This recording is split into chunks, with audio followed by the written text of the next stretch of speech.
दुनिया में दो तरह की कंपनियां होती हैं, एक जो सिर्फ मुनाफे के लिए काम करती हैं और दूसरी जो देश बनाने के लिए। भारत की सबसे भरोसेमंद, सबसे इज्जतदार कंपनी टाटा एक ऐसी कंपनी जिसने सिर्फ उद्योग नहीं बनाए बल्कि भारत का भविष्य गढ़ा। आज की इस कहानी में हम जानेंगे किस तरह एक साधारण व्यापारी परिवार से शुरू होकर जमशेदजी टाटा, JRD टाटा और रतन टाटा ने टाटा को दुनिया के सबसे बड़े ब्रांडों में बदल दिया। यह है the untold biography of Tata group. British Raj का समय था, इंडिया इंडस्ट्री में बहुत पीछे था। जमशेदजी ने फैसला किया भारत को आत्मनिर्भर बनाना है। उनके 4 बड़े सपने थे। पहला, एक स्टील प्लांट टाटा स्टील, दूसरा एक विश्वस्तरीय होटल ताज होटल, तीसरा एक education science university IISc Bangalore, चौथा एक हाइड्रोइलेक्ट्रिक प्लांट टाटा पावर। उस समय के हिसाब से ये बातें पागलपन लगती थी, लेकिन यही पागलपन बाद में भारत की ताकत बना। टाटा स्टील का जन्म। जमशेदजी दुनिया के अलग अलग देशों में घूमकर स्टील टेक्नोलॉजी सीखते हैं। 1907 में शुरू होती है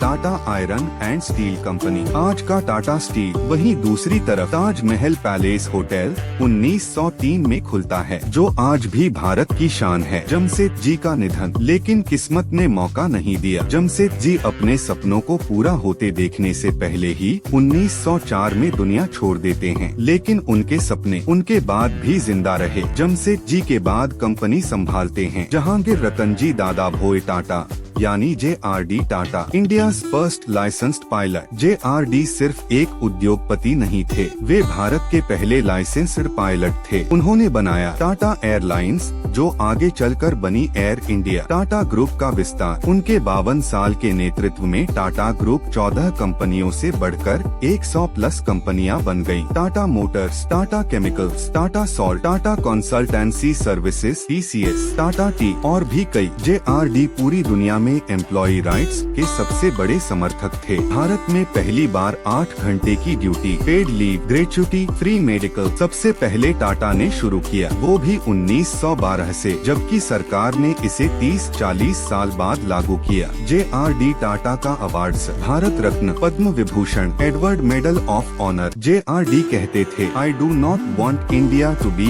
N economic superpower, I want India to be a happy country. उनकी सोच ने टाटा को सिर्फ बिजनेस नहीं बल्कि एक मूल्य आधारित संस्था में बदल दिया। 1991 में जब पूरा टाटा ग्रुप कमजोर स्थिति में था, तब कमान मिलती है रतन नवल टाटा को। शुरुआत में संघर्ष, रातों रात उन्हें विरोध का सामना करना पड़ा। कई टाटा परिवार कंपनियां उन्हें लीडर नहीं मान रही थी, लेकिन रतन टाटा ने साबित किया, लीडरशिप उम्र से नहीं विजन से होती है। Global expansion. उनके नेतृत्व में टाटा ग्रुप ने दुनिया में पहचान बनाई। टेटली टी UK की खरीद 450 M, Corus steel Europe 12.9 B, Jaguar Land Rover JLR 2.3 B, Daewoo commercial vehicles. आज JLR टाटा ग्रुप की सबसे बड़ी सफलता है। टाटा नैनो, एक सपनों की कार, रतन टाटा की सबसे भावुक परियोजना थी टाटा नैनो। उन्होंने एक परिवार को स्कूटर पर जाते देखा और कहा, मैं एक ऐसी कार बनाऊंगा जो हर भारतीय खरीद सके। हालांकि नैनो कमर्शियल हिट नहीं हुई, लेकिन 1 लाख रुपए में कार बनाना एक क्रांतिकारी कदम था। Ratan Tata the most loved leader, व्यक्तित्व विनम्र, सरल, ईमानदार, तनख्वाह दुनिया के कई CEOs की तुलना में बहुत कम, फोकस मुनाफे नहीं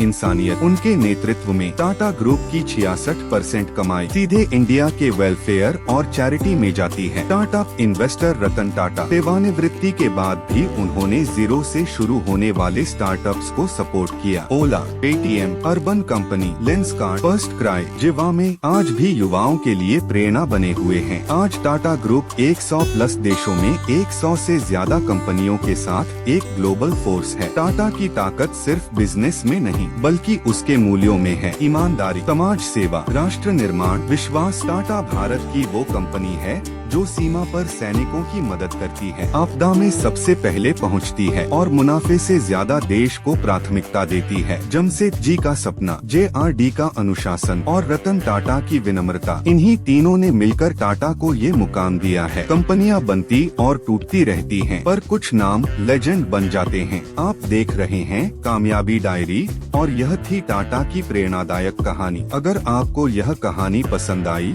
तो लाइक, शेयर और सब्सक्राइब करना ना भूलें।